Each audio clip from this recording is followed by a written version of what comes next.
الرحيم. الحمد لله نحمده ونستعينه ونستغفره ونؤمن به ونتوكل عليه ونعوذ بالله من شرور أنفسنا ومن سيئات أعمالنا.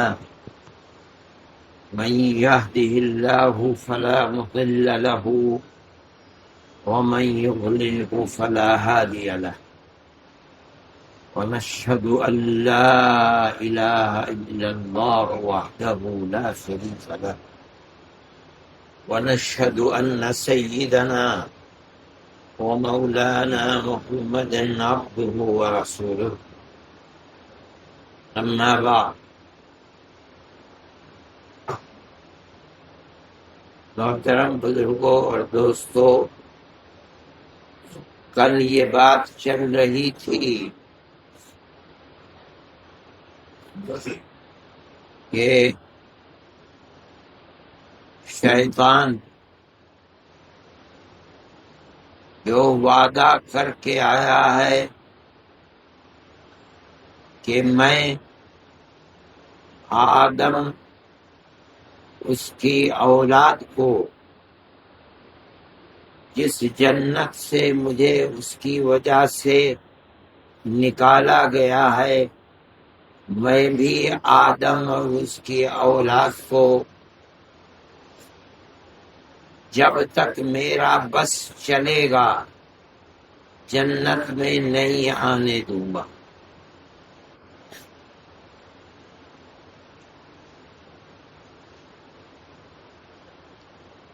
یہ قرآن کے اندر اللہ نے ذکر کیا ہے کہ شیطان نے خم ٹھوک کر اللہ کے سامنے یہ بات کہی تھی، دعویٰ کیا تھا کہ میں بھی جب تک آدم اور اس کی اولاد کی جان میں جان رہے گی، جسم میں جان رہے گی، اس وقت تک میں اس کو تیرے راستے پر لگنے نہیں دوں گا۔ اتنا بڑا دشمن، پھر اللہ نے اس دشمن کو طاقت کیا دی؟ ایک تو زندگی دے دی کہ جب تک دنیا رہے گی تب تک یہ دشمن بھی رہے گا۔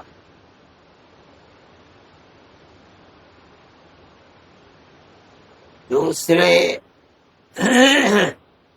یجری من الانسان مجری الدم، یہ طاقت دی کہ جسم میں انسان کے جہاں جہاں خون دوڑتا ہے، اس دشمن کو بھی یہ طاقت دے دی کہ وہاں وہاں یہ بھی جا کر اپنی دشمنی کا سکہ جما سکتا ہے۔ دل، دماغ، ہر چیز پر اس کا بس چل سکتا ہے۔ تو اب سوال پیدا ہوتا ہے کہ آدمی اپنے ایسے طاقتور دشمن سے اپنا پلہ کیسے چھڑا سکتا ہے؟ تو اس کے لیے اللہ نے، اللہ کے حبیب حضرت محمد صلی اللہ علیہ وسلم نے قرآن و حدیث میں راستے بتائے۔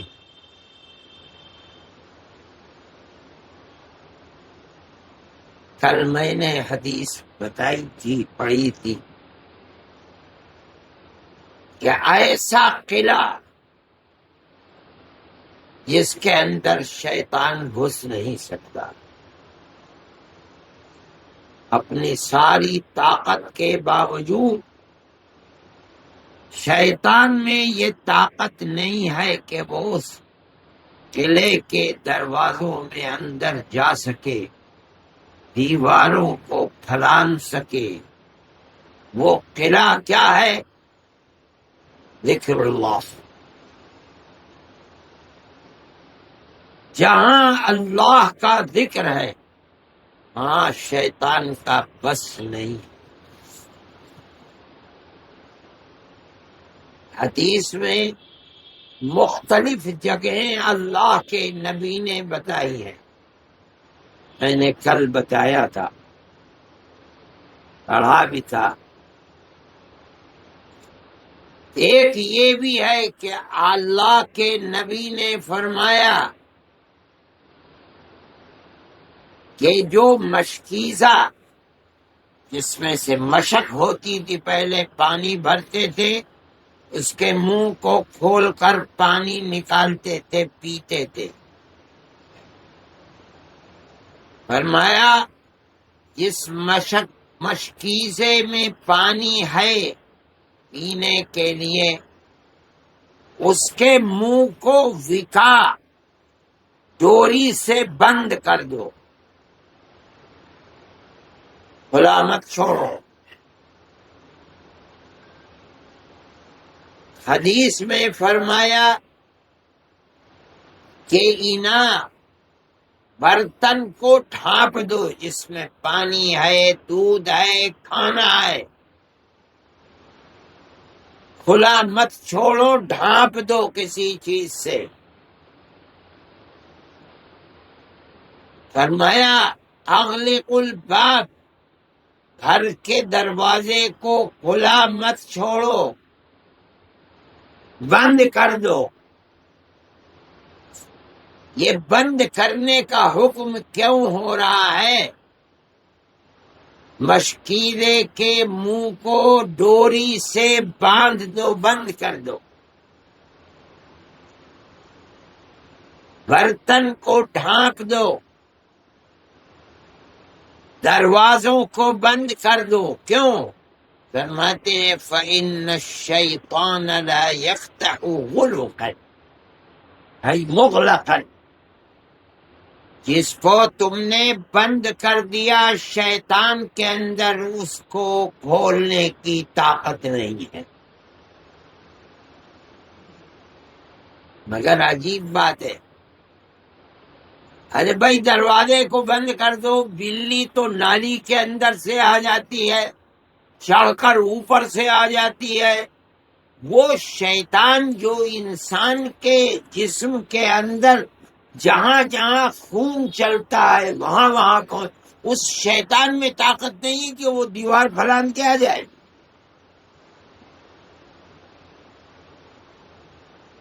برتن کے اوپر ایک ہلکا سا تم نے ڈھکن ڈھانک دیا، اتنا بھاری ہے کہ شیطان اسے نہیں اٹھا سکتا. مشکیزے کی ڈوری کو باندھ دیا تو شیطان بے بس ہو گیا.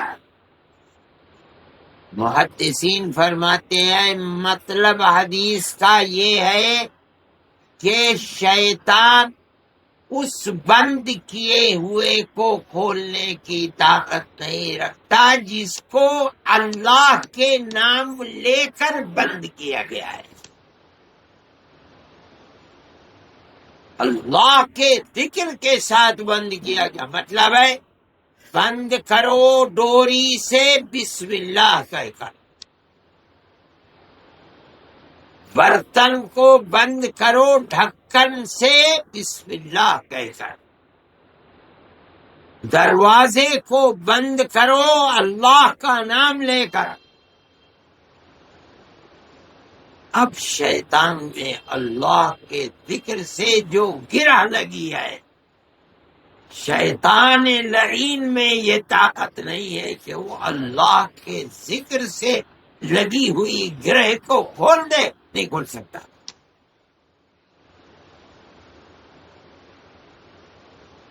یہ مطلب ہے ذکر اللہ کا، جہاں اللہ کا ذکر ہے وہاں شیطان نہیں، بے بس ہے، پر قینچ ہے. اب اللہ کو یاد کرنا اللہ کا ذکر کرنا. آدمی تو 24 گھنٹے سو رہا ہے، غافل ہے، بازار میں ہے، گھر میں ہے، مسجد میں ہے، مدرسے میں ہے، کہیں بھی ہے، ہر وقت شیطان تو مستقل لگا ہوا ہے 24 گھنٹے. اگر سامنے سے داؤ چلے گا سامنے سے آ کے بیٹھا ہوا، سامنے سے نہیں چلے گا پیچھے سے بیٹھا ہوا.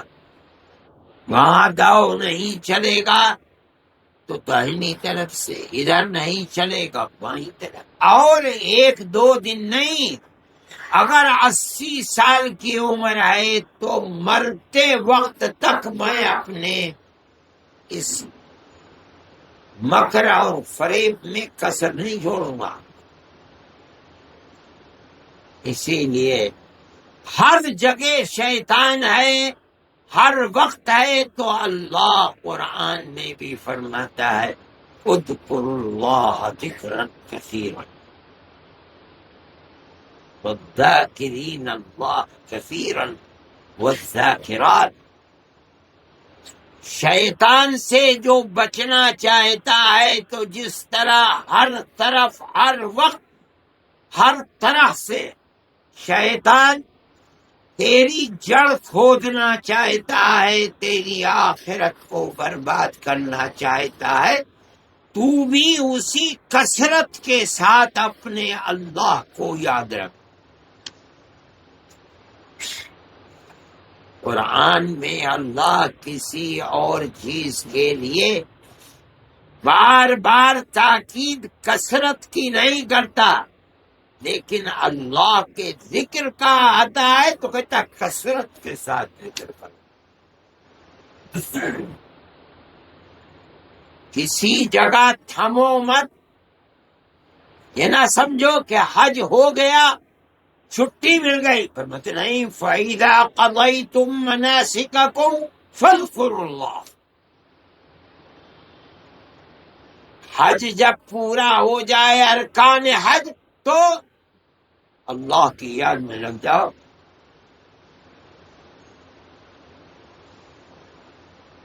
نماز 5 وقت پڑھتے ہو، فَإِذَا قُضِيَتِ الصَّلَاةُ فَانتَشِرُوا فِي الْأَرْضِ وَابْتَغُوا مِنْ فَضْلِ اللَّهِ وَاذْكُرُوا اللَّهَ كَثِيرًا لَعَلَّكُمْ تُفْلِحُونَ.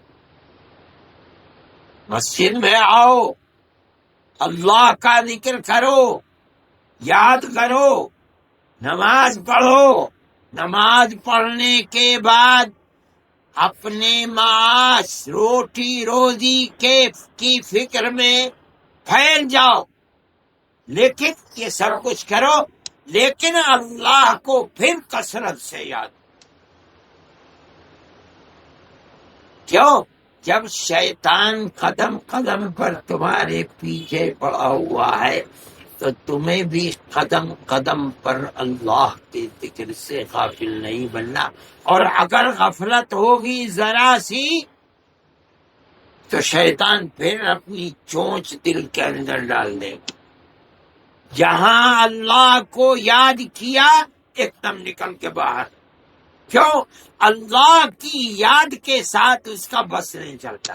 اور جہاں غفلت ہوئی پھر فوراً وسوسہ پیدا کرنے کے لیے ڈال دیتا.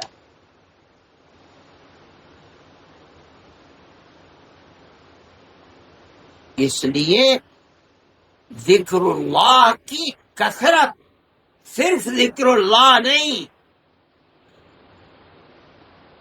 اگر کسی کو اپنے ایسے دشمن سے بچنا ہے جو ایک لمحے کے لیے بھی دشمنی سے چوکتا نہیں ہے،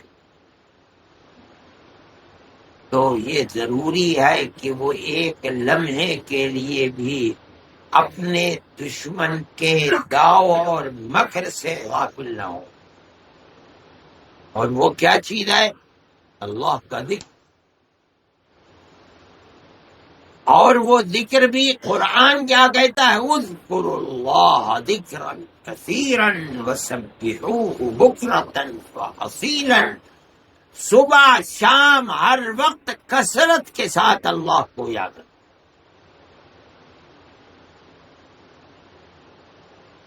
اسی لیے صوفیاء کرام اپنے متوسلین کو جو ذکر کی تلقین کیا کرتے تھے وہ ایسی نہیں تھی کہ بس 400 مرتبہ یہ کر لو، 500 مرتبہ وہ کر لو اور باقی نہیں، ایسے ذکر کرایا کرتے تھے اس طرح کے کہ وہ ذکر طبیعت کے اندر رچ بس جائیں، جاگتے سوتے اٹھتے بیٹھتے چلتے پھرتے، اختیار سے نہیں غیر اختیاری طور پر اللہ کا ذکر ہوتا ہے۔ ورنہ اختیاری طور پر اگر ہوگا تو جب یاد آئے گا تب ذکر کرے گا، یاد نہیں آئے گا تو ذکر بھی نہیں ہوگا۔ غیر اختیاری طور پر اتنا ذکر کراتے تھے، اتنا ذکر کرا کہ سوتے سوتے زبان چل رہی ہے، سوتے سوتے سانس چل رہا ہے۔ سانس تو چلتے ہی ہے مگر اللہ کے ذکر کے ساتھ چل رہا ہے، قلب چل رہا ہے، جہاں توجہ کی لگا کہ قلب تو اللہ اللہ کر رہا ہے۔ ایسا لگتا تھا کہ کسی وقت بھی آدمی غافل نہیں ہے اللہ کے ذکر سے۔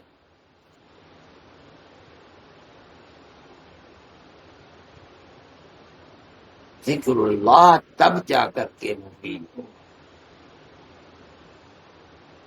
اس زمانے کے اندر پہلے لوگ ذکر کرتے تھے اور کراتے تھے، لوگوں میں طلب تھی،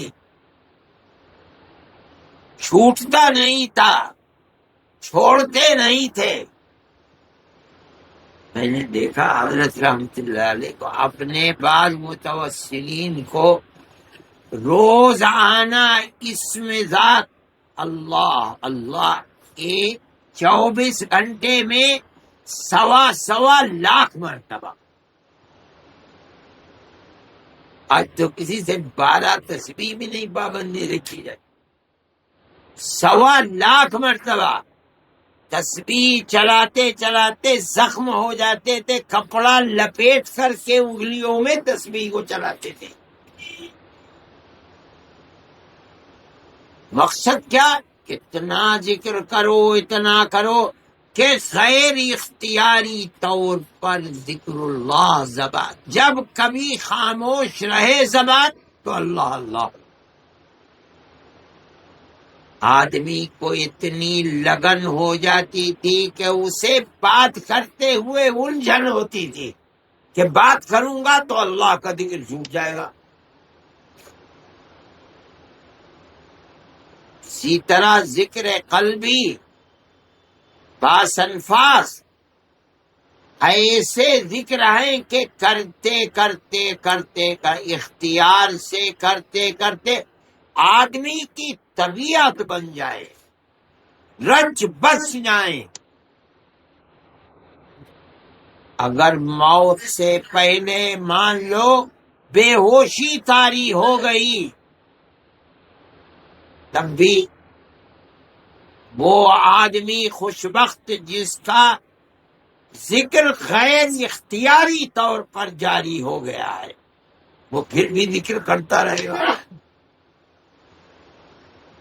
یہ جبھی میسر ہوگا جب کہ اللہ کا ذکر اختیار سے اتنا کیا جائے، اتنا کیا جائے کہ اختیار سے کرتے کرتے بلا اختیار ذکر ہونے لگے۔ ورنہ شیطان کو مات نہیں دے سکتا۔ شیطان کو تو ڈیفیٹ جب ہی دے گا اس کے مقابلے میں اس کو ناکام تو جبھی کرے گا جب وہ اگر ہر وقت دشمنی میں لگا ہے تو یہ ہر وقت اسے بے بس کرنے میں لگا ہوا ہے، تب جا کر کے کامیابی ہو۔ لیکن اللہ کا ذکر کرنے والوں کے اندر اب وہ چسک نہیں ہے، وہ طلب نہیں ہے۔ پہلے لوگوں میں طلب ہوا کرتی تھی اور وہ میدان کے مرد بنا کرتے تھے، اب نہیں۔ اسی لیے آدمی آ کر کہتا ہے کہ پابندی نہیں ہوتی، تو وجہ اس کی یہی ہے کہ طلب نہیں ہے۔ اگر طلب ہوتی اور اللہ کا ذکر آدمی کے دل میں اتر جاتا تو جس طرح نماز نہ پڑھے تو بے چینی ہوتی ہے، اسی طرح اللہ کا ذکر نہ کرے تو بے چینی۔ مگر ہمارا حال خراب ہے دنیا کی محبت میں کہ جس طرح ذکر اللہ ہونا چاہیے نہیں، تو اس کا فائدہ بھی نہیں ہوتا، شیطان کے تسلط سے بچ بھی نہیں پاتے۔ لیکن اگر اللہ سے دعا کرے آدمی، اس کی محبت کا طالب بنے، اپنے مقصد کی کامیابی کے لیے روئے، آنسو بہائے اور سچے دل سے محنت کرے، کوئی وجہ نہیں ہے کہ اللہ دستگیری نہیں فرمائے گا اور اس کو کامیابی نہیں دے گا، یہ نہیں۔ اس کے ساتھ ساتھ اللہ کے ذکر کے لیے ایک اور بھی چیز ضروری ہے، اس کو بہت سمجھنا چاہیے کہ اللہ کا ذکر آدمی کرتا ہے زبان سے، سانس سے۔ یہ ضروری ہے ذکر کا پورا فائدہ حاصل کرنے کے لیے کہ اس زبان کے ذکر کے ساتھ اپنے دل اور دماغ کو بھی شریک کرے۔ اگر دل اور دماغ ذکر کرنے والے کا ذکر کے ساتھ نہیں ہوگا، صرف زبان ہی زبان ہوگی، سانس ہی سانس ہوگا، تو اللہ کے ذکر کا فائدہ، اس کی لذت، اس کی طلب، ذکر کی تپش انسان کو میسر نہیں ہوگی، تو مکمل طور پر شیطان سے محفوظ نہیں رہتا۔ صوفیہ حضرات فرماتے ہیں کہ دماغ کا ذکر یہ ہے کہ جب اللہ اللہ کہہ رہا ہے تو دماغ کو ادھر لگا کہ مذکور تیرے سامنے ہے، تو ذاکر ہے اور اللہ کا ذکر تیری زبان پر ہے، تیرا مذکور جسے تو اپنی زبان سے یاد کر رہا ہے، نام لے رہا ہے، وہ مذکور تیرے سامنے ہے اور تو اسے اپنی طرف نام لے، اللہ اللہ اپنی طرف متوجہ کر رہا ہے۔ یہ ہے دماغ کا ذکر۔ یہ نہیں کہ اللہ اللہ کہہ رہا ہے اور دل کہیں دنیا میں ادھر ادھر ٹپے مار رہا ہے، ور زباں تسبیح ہو در دل کاؤ خر، این چنی تسبیح کہ دارد اثر۔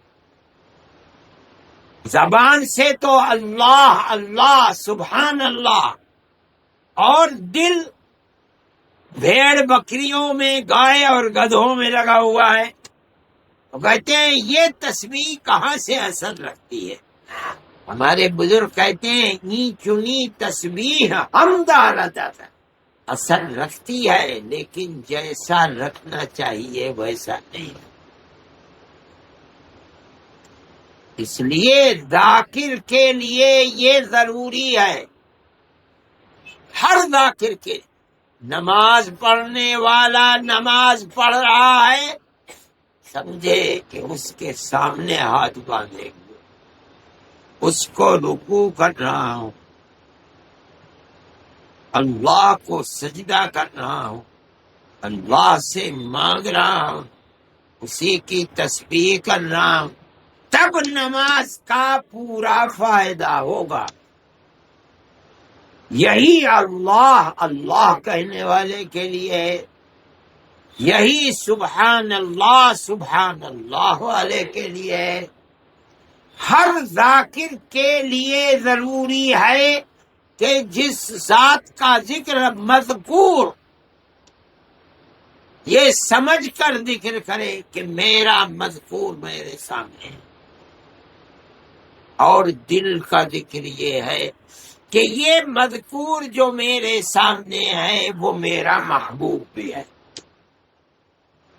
میرے دل کو اس سے محبت ہے، اسی لیے تو اس کا نام لے رہا ہوں، اسی لیے تو مالا جھپ رہا ہوں، اسی لیے تو ہاتھ باندھے کھڑا ہوں، اسی لیے تو رکوع اور سجدہ کر رہا ہوں، اسی لیے تو روتا ہوں، آنسو بہاتا ہوں۔ زبان سے اللہ اللہ، دل سے دماغ سے اللہ میرے سامنے ہے، اور دل سے یہ کہ یہ اللہ میرا محبوب ہے، مجھے اس سے محبت ہے، اسی کی طلب میں راتوں کو جاگ رہا ہوں، دل و دل میں اللہ کا ذکر کر رہا ہوں، اسی کی یاد میں تڑپ رہا ہوں۔ جب یہ تین ذکر جمع ہوں گے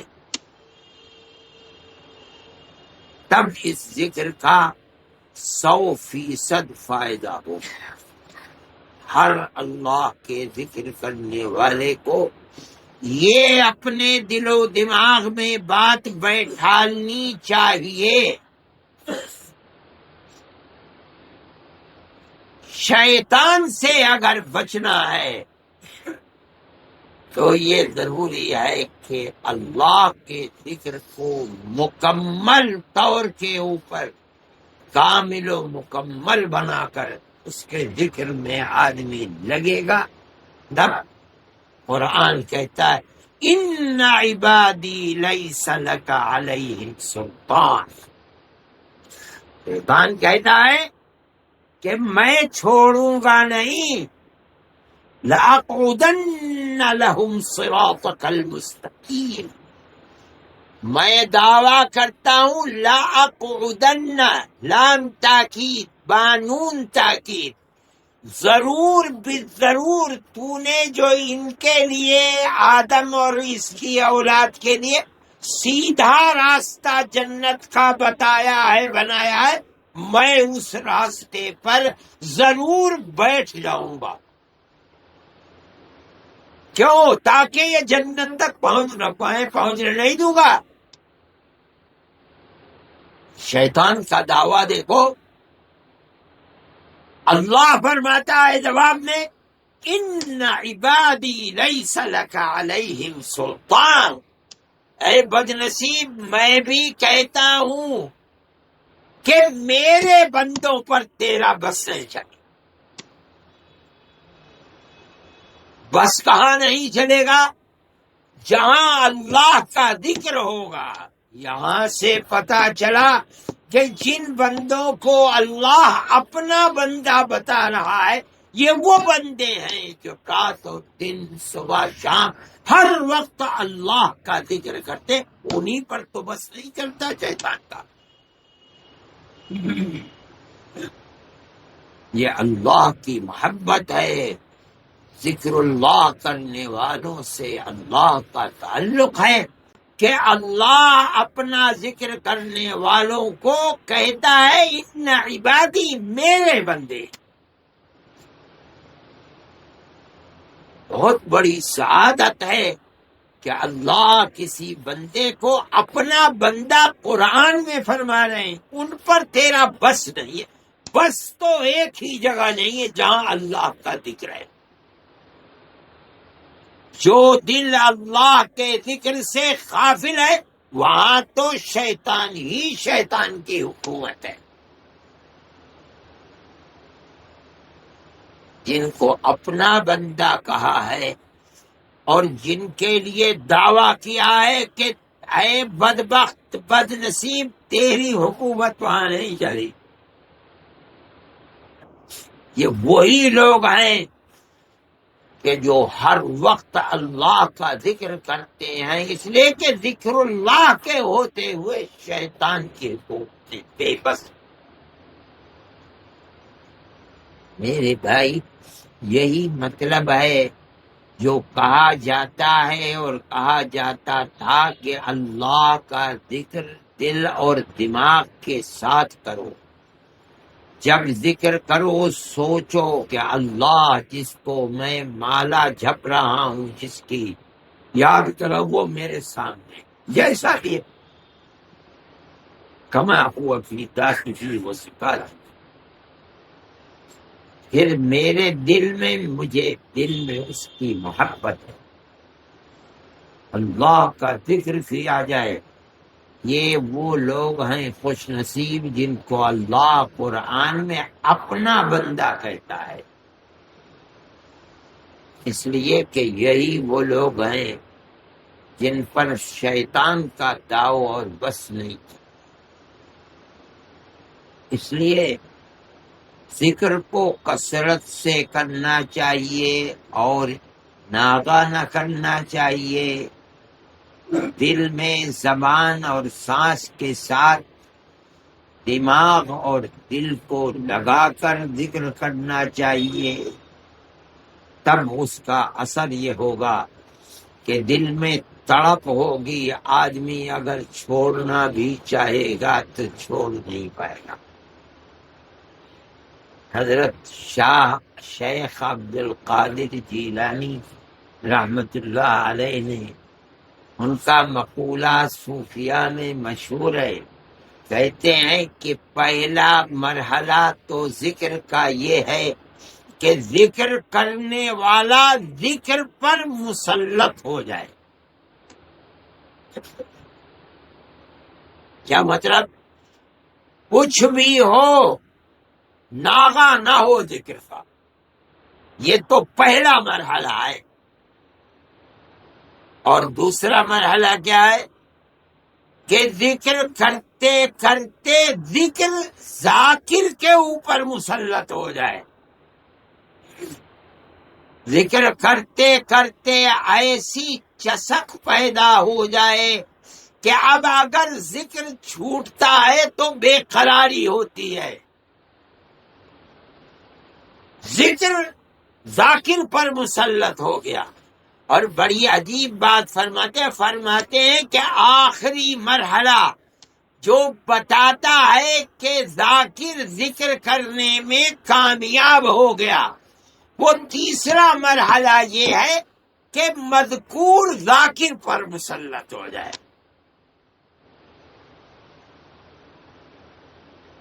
اس طرح کہ کوئی لمحہ، کوئی جگہ، کوئی وقت ایسا نہیں گزرتا کہ جب ذکر کرنے والا اللہ کے استحضار سے غافل ہو۔ اس میں ہر وقت میرے ساتھ اللہ ہے۔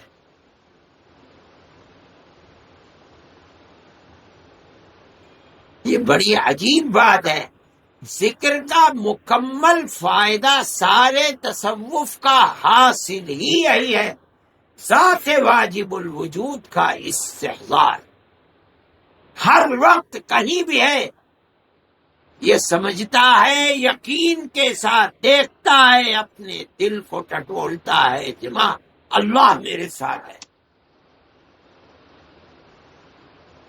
کسی میں تو غفلت نہیں. ہم نے حضرت رحمت اللہ علیہ کو دیکھا کہ اور بزرگوں کو تو دیکھا نہیں، سوتے رہتے تھے، خراٹا لیتے رہتے تھے، اور جہاں کروٹ بدلی فوراً اللہم لک الحمد والشکر، اور اگلے ہی لمحے میں پھر خراٹے ہو گئے. جن کے مزاج اور طبیعت میں اللہ کا ذکر بس گیا اور مذکور مسلط ہو گیا.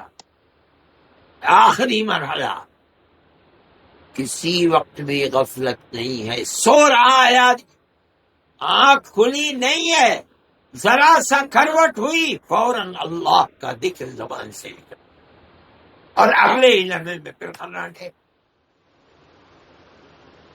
اس لیے میرے بھائی، اللہ کے ذکر کی کثرت، شب و روز تو گزر رہے ہیں، رمضان آدھا گزر گیا،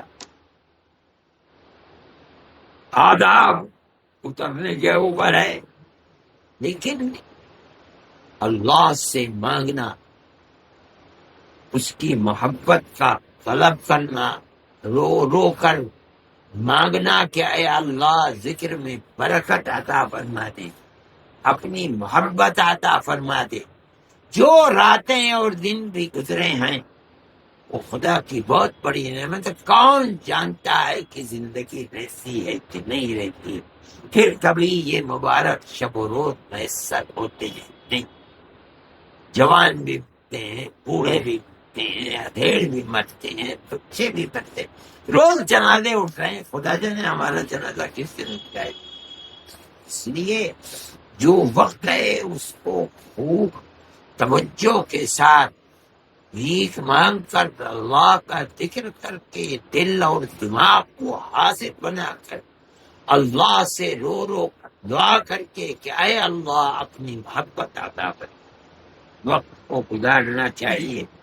اللہ ہماری دنیا کو بھی آباد فرما دے، ہماری آخرت کو بھی آباد فرما دے، اپنی محبت ہمارے دلوں کے اندر راسخ فرما دے، اور اللہ تعالی حسن خاتمہ میں سچ فرمائے. صلی اللہ تعالی علیہ وسلم.